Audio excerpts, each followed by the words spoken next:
by the Homeland Security Secretary Kristi Noem. Secretary, really busy 24 hours for you. Thank you very much for being here. People are waking up and they are wondering two things. Am I going to lose power from the storm? And what the heck happened with the Border Patrol agents shooting this guy in Minneapolis? We will get to that. But first, with this storm, what are the folks here at FEMA's Nerve Center telling you about how things have played out overnight?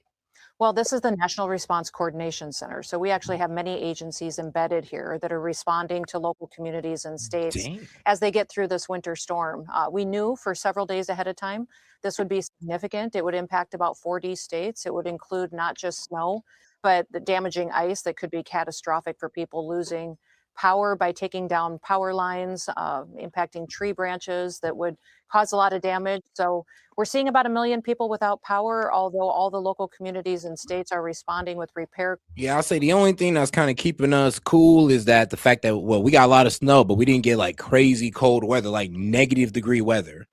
I think actually, that's where you're wrong, Set. I hate to be the bearer of bad news, but after the storm passes, there's going to be a massive trough of cold air plunging in from Canada that's going to drop the average temperature from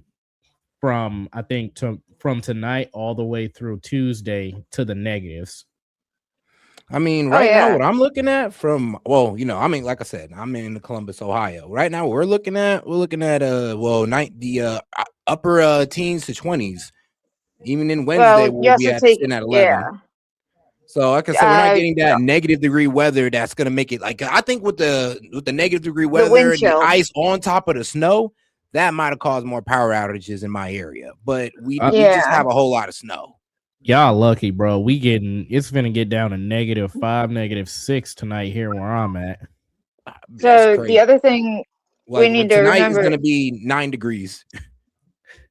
At least y'all have positive numbers. I know, right? I was like, well. Yes, but we also have to don't forget wind chill is pretty bad right now.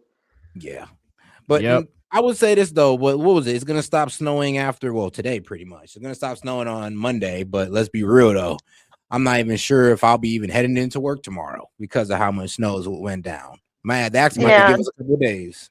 Bro, I told people, don't you start celebrating in December because we always pay for it on the back end. I promise you, bro. Like January and February are be the coldest, the most brutal months of the winter. People are like, oh, December is by like we're out of the forest. I'm like, no, we're not, bro. We're still in winter wonderland. It's just about to get really cold now. Bro, I will say the thick of it. yeah. Bro. You know, I'm trying to give these people that did this panic buying a little bit of grace because a majority of them are, you know, in their 20s and maybe early 30s. They never, like for me, I grew up in the 90s where we had, you know, feet of snow and blizzards like every couple of weeks, and we played in this stuff. They never had the winters that we had when I was a kid, or even when my mom was a kid. Now they cancel school for flurries and possibly slick roads. We only got canceled if it was a whiteout. Yeah, like 6 inches or more, literally. Yeah, it had to be like something like that. Oh no, we would go to. I was still going to school in 4 feet of snow. Oh, man. I mean, I know. And that was in northern Ohio. I know here in Columbus, when I was a kid, man, we would see like a foot of snow, 2 feet at most, and it'd be all shut down until we at least got down to at least less than 6 inches of snow. But you're also, I think you're 10 years younger than me. That's true. That's true. So, and right around 2006 is when we started having really warm winters. All right. But all right, let's get back to Kristi Noem. Crews all coordinated together to make sure that everybody gets help as soon as they possibly can. And the threat from power outages, if the storm has gone is the threat past, or do people still need to worry tonight about branches freezing and power lines No, getting the dropped on? situation with this storm is pretty unique just because it's going to stay cold for a period of time. So this ice that has fallen will keep those lines heavy, even if they haven't gone down immediately. For several days, we're going to have below freezing temperatures that will make sure that if we get a little bit of wind or we get some stress on those lines, they still continue to could potentially lose power. So we're going to continue to monitor that. FEMA coordinates Yeah, that. you see, like in Ohio, bro, we barely got anything going on here, bro. Like, Yeah, but look we're at it. still under a. Oh yeah, we We're got still snow under a emergency state of for sure. emergency. For sure, but bro, they're making it seem like we ain't got nothing going on. Everybody here is just happy days. It's like, bro, we're still dealing with like 10 inches of snow. Yeah, I mean, Yeah. Tennessee, Mississippi, Louisiana. Oh yeah, they getting hit. Texas, I'm be real with you. Texas just ain't built for the snow. They're just not. Texas weak. So what our houses start falling apart during the last snowstorm. So when did you say that the last time you had to experience something like this? Like this? Like is nothing. But yeah, this is nothing compared to when I was a kid. Bro, yeah, when I was a kid, we was getting like a foot and a half. So 10 inches is just like, all right. Yeah. I learned to drive in like 3 feet of snow with no roads. Yeah, when I had my truck, I remember trying to get out there in the foot of snow because I had to. I was doing some wild things back in the day, but trust me, I had to move. Hey, you hear this? Yeah. I did not. I heard it for a little bit. But all right, guys, let's go ahead and get right back to Park theme, baby. I'm done. Y'all sounded like some dinosaurs. Oh, screw you. Back on them, like, bro. I know we probably got the young guys in the chat going like, whoa, y'all seen a foot of snow? Like, yeah, bro, this is nothing. We were kids. That's a slide to myself too. They don't know about that winter storm of 07. Yeah, bro. Like, I used they to don't know drive about in the foot whiteout of snow, and you would see like foot-long icicles hanging off the power lines. Yes. You feel me? Oh my God. The snow would get so high, I could build tunnels in the snow that I was crawling through on. Sometimes could stand up and fully, but again, I'm shorter than 5 feet. So, bro, shout out to Maine in Arizona though. Maine is in Arizona, bro. Like the coldest they experiencing is like what 57. That's cold for Arizona. 60 degrees. Yeah, people in Arizona start grabbing their coats. If we was out there in Arizona, we'd start looking at them like they crazy. Like, what you mean, bro? This is still great weather. Going out to tan. I could go outside and do a little laps around the park. Like, bro, I'm telling you this right now, bro. Like, if we were in Arizona, they look at us crazy because we're out there in short sleeves in 60-degree weather. You feel me? Arizona, Phoenix. I was in San Diego when we had that massive blizzard. It was like right after I got out of boot camp. Went to San Diego. Everybody walking around with heavy jackets. And we out there with like t-shirts, shorts. Like, bro, this is nice. I've been in a freezer most of the year. But all right, guys, let's go ahead and get back to it. Through the state, all the governors I've talked to multiple times, and we've been working with them and their emergency management directors to make sure they have the equipment that they need in disasters like this. It's always the local leadership team that responds. The state manages the disaster, and then FEMA comes in and supports. And that's what's happening in these states where those disasters have been declared and those emergencies have been declared, and we're getting them the help as soon as they need it. And with this storm, have there been any surprises, or has it played out about how you guys thought? It's played out about how we have thought. Some of the states have really upgraded their infrastructure since their last disaster. If you remember, Peter, Texas got hit hard with an ice storm several years ago. And since then, they spent a lot of time and resources building up their infrastructure and their grid. So they're doing better this time around. And many of these states, they're Louisiana, doing better Mississippi, as they Tennessee, show they're somebody struggling getting right now. stuck in They the have snow. agreements with surrounding states to get utility crews in there right away and getting people back online. And I want to switch gears to the other big story that you were right in the middle of. Federal officers have their hands full in Minnesota right now. One officer had his finger bitten clean off by an agitator yesterday. There are some pretty troubling photos of that online if anybody wants to look. Have you heard from any? Whoa, what's going on? That's cap. That's got to be cap. No, nope, it's true. It happened. Somebody Mike Tyson the dude's finger. Yep. An ICE officer got his finger bit off? Yep. Roll it back because he just said that. What? Yeah. but I mean, okay, but I'm just gonna let you know right now, like, oh my god, bro. Oh hell no, man. What the fuck, man? It was like hanging on by sinew by the time the person was done. Boy, that's that mentality you get when you smoke flocka. I'm done. When you smoke the bath salt, you feel me? Like, bro, Probably. that's drug addict behavior. Oh shit! Ooh. That's some Molly flocka bullshit right there. Bro, show it. Show it quickly. I'm like, all right. F it. I know F it, man.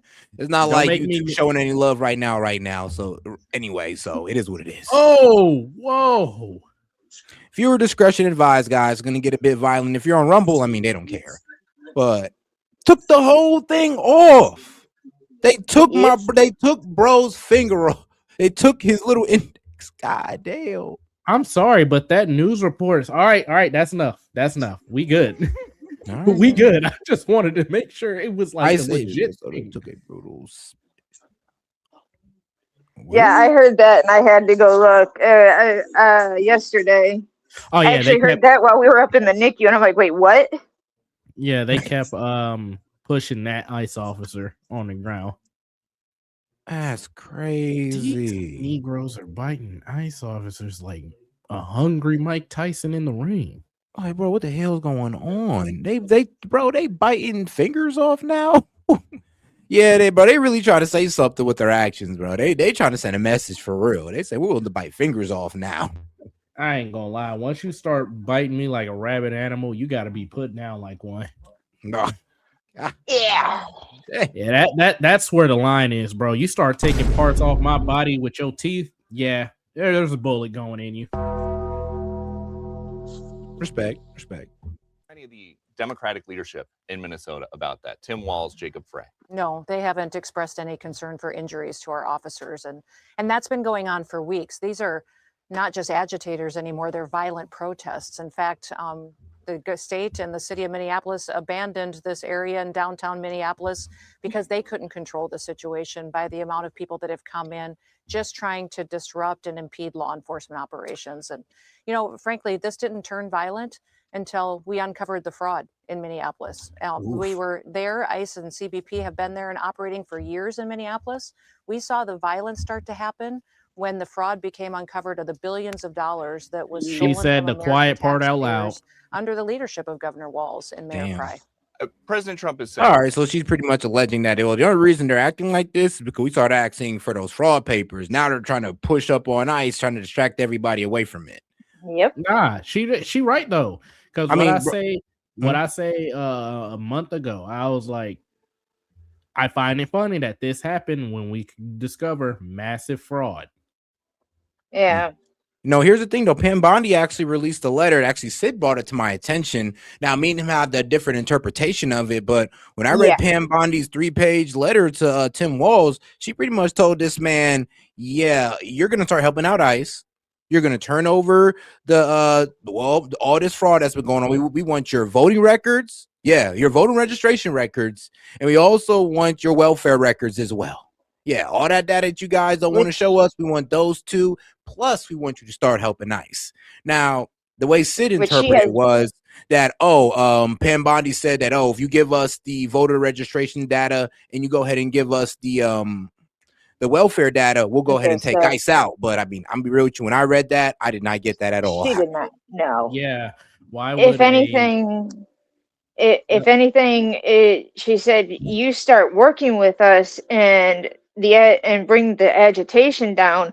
We won't need to have so many people out there, and we can get things done in a more timely and civilized manner. Here's what I say. I say President Trump should declare a state of emergency at the federal level and then name Minnesota, because if it's a state of emergency at the federal level, he has more tools at his disposal. It's not an insurrection, but it is a federally recognized state of emergency. You get FEMA in there, you get federal agents in there. You basically swarm everything. And gaming. Oh my bad. I'm about to say check the top of my X if you want to go ahead and read that letter for yourself. Okay. Go ahead. Declare a state of emergency. Get FEMA in there, get all these other people in there, and then institute a curfew, which is something FEMA has the power to do if there is a state of emergency. And the state of emergency can be civil unrest. Once he does that, you send in the IRS, the FBI, Homeland, and ICE to go round and arrest people. That's how you can quell this. Yep. And then you quell it real quick, because now with a state of emergency declared, ain't nobody gonna come out their house when you got like legit targets, people rolling around with armor and actual combat weapons. They ain't gonna listen to you. Get in your house is what I told you. Oh, you don't want to listen? Taste this pavement. Oh, you want to hit? Taste this bullet. Damn, but hold on now. Shout out to Laughable Panda. I will say again, they must have been on bath salts or something. That's what I was thinking too. Because I'm like, bro, you out here eating people? I ain't heard that since the homeless guy on bath salts started walking up and eating faces. It's like, huh? Right? That's why I said, bro, it's got to be a drug, because that is ain't no way. Like, ain't no way. I don't care what type of desperate Ain't no way I'm situation. putting someone's finger in my mouth. Biting teeth, biting fingers off? I mean, unless they're like literally trying to push me off a building and the only way to stop them is to bite as hard as I can. That's about the only way I would ever consider biting someone's anything off. Oof, man. I ain't gonna lie, so don't, I ain't even gonna say that. This is a part of a Truth Social. The mayor and the governor are inciting insurrection with their pompous, dangerous, and arrogant rhetoric. How close is President Trump to invoking the Insurrection Act? President Trump just wants to keep people safe, and he's applying the law and wanting to go out there and go after not just terrorists that we know were led into this country by the Biden administration, also dangerous criminals that, especially in Minneapolis, what we've been targeting is sexual predators, people who've been trafficking children. That's what this operation has been focused on, getting illegal people in this country that have been involved in that criminal activity. And then when the fraud was uncovered as well, we saw a resistance in Minneapolis like we haven't seen anywhere else in this country. In fact, encouraged by the governor at press conferences to go out and take to the streets and to resist law enforcement. It really is irresponsibility that we haven't seen out of someone don't want to go to jail, in any other state. So Insurrection Act on the table? It's up to the president. He has the constitutional right to do that. He certainly has considered it. We've had discussions. I mean, bro, like I said, ICE officers are being like, bro, docs. I mean, they're being hunted down, followed, trapped in, stuff thrown at them, fingers bitten off. I mean, how far do we need to go? That's what I would ask Trump. Like, all right, what are you waiting for, my man? Yeah, I'd have been seeing all this, and I'd have been like, Insurrection Act. Insurrection. Actually, as soon as Renee Good got shot, it'd have been Insurrection Act. We're done. Nah, I'm done playing with you guys. I'm not going to put the people's lives at danger because you guys want to be real with you, like pussies about holding these crowds accountable. Honestly, I would have done it long before Renee Good. When they started doxing the ICE officers and people were going to their houses and harassing their family, that's when I personally, if it were me, that's when I would have done it. I would have tried to give him the benefit of the doubt, but as soon as that dude's finger would have came off, y'all are doing no more benefit of the doubt. Yep, not after the last few years. I'm like, because what type of savagery is this at this point? Like, we're biting fingers off. Like, yep, just send them in, bro. Send the troops in. Because if I was Trump at that point, I'd be like, look, bro, I done seen a lot of bullshit. I'm talking about like 2 people done died at this point. The officer's fingers been bitten off. Send the troops. Send the troops. Yep. You got to. Because they out here bugging. Come get your people.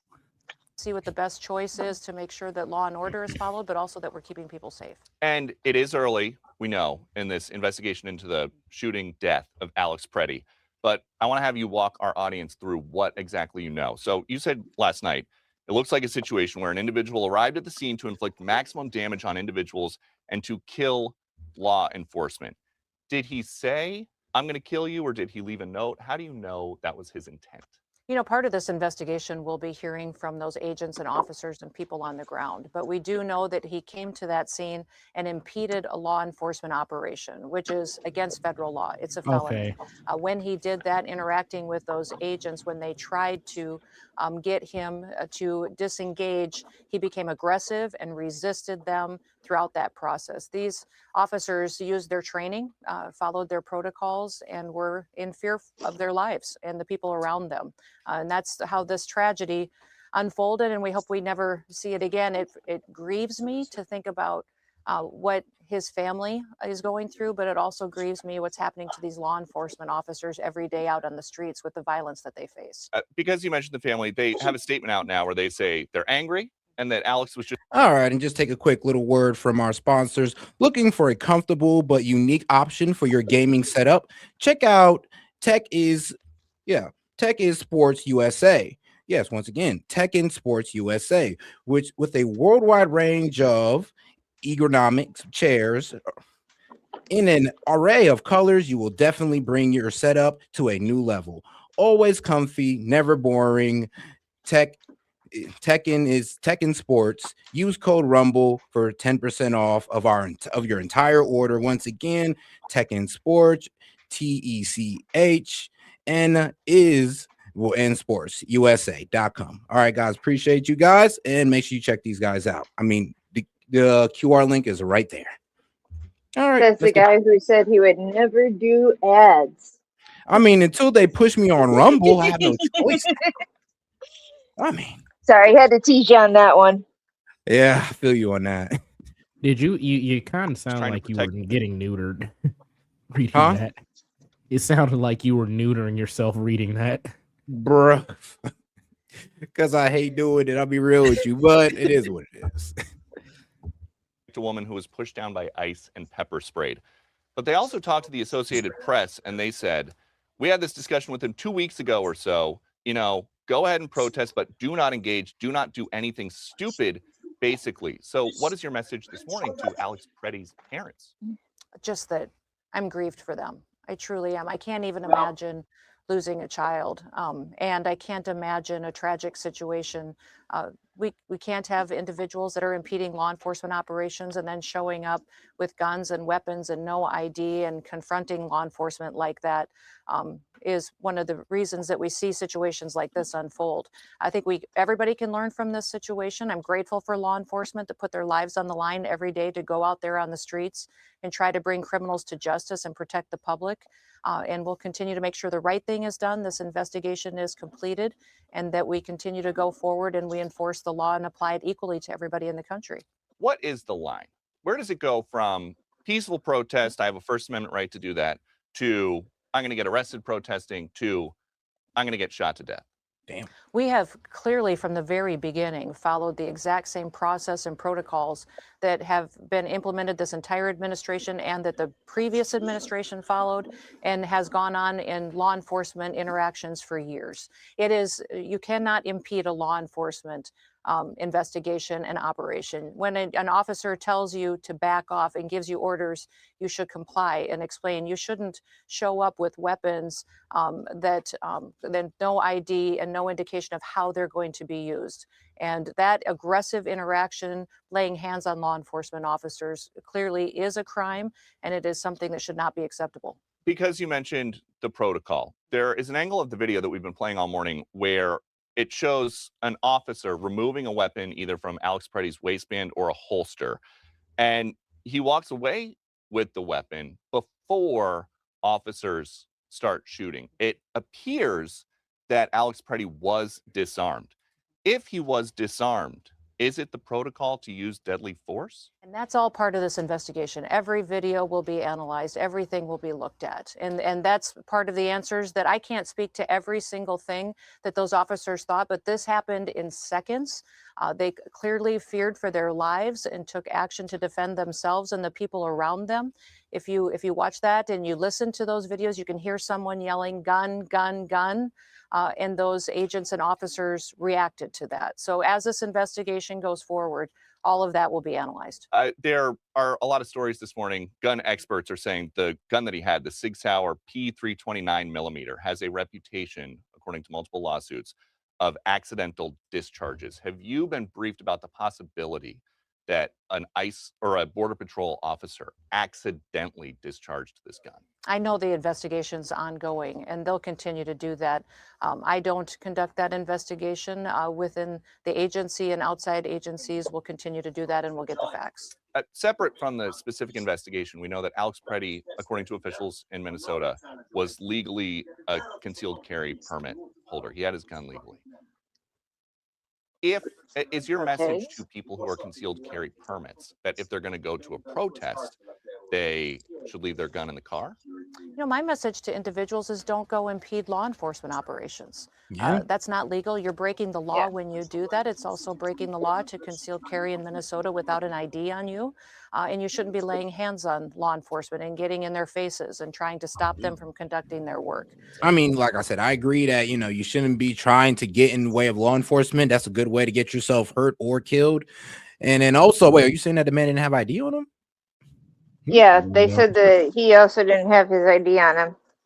Which in the state of Minnesota is a crime if you're going to conceal carry. Yep.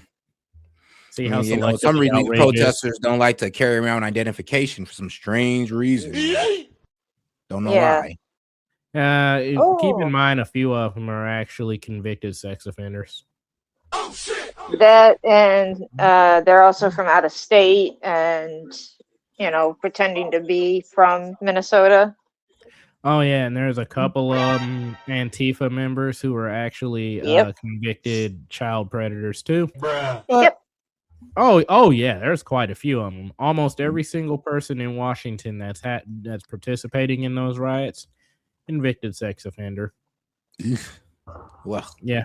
All of that is part of protocol, but it also is the law. And when people are in violation for the law, there's consequences for that. Last night, our reporter in Minneapolis, Steve Harrigan, was out there monitoring everything that happened afterwards. And he said that there were a bunch of protesters in matching shiny yellow vests who basically took over the crime scene and they were directing traffic. It's very, very organized. Have you guys figured out yet who is organizing these protesters? Who is paying for them to be there, to stay out in the cold for something like a matching outfit? Well, Peter, I want to remind you, these aren't just protesters. These are violent rioters. When you have local police, city police, and the state police that have to abandon an area of their community because they can't control the situation and they don't have citizens who will listen to them or honor law enforcement, that's not protesters. That's a violent riot, and it's out of control in Minneapolis. We don't know who is funding them, but there are investigations going into it. I know the Department of Justice is. I know that the Attorney General we have a good idea. in Minnesota, the governor in Minnesota, and Mayor Fry, they all have confirmed that they've received subpoenas, that they will have to appear in front of a federal grand jury for a criminal investigation. I think that should be indicative of the fact that perhaps their leadership is not isolated from a lot of the corruption that we've seen throughout the state. And there are so many different angles of the video.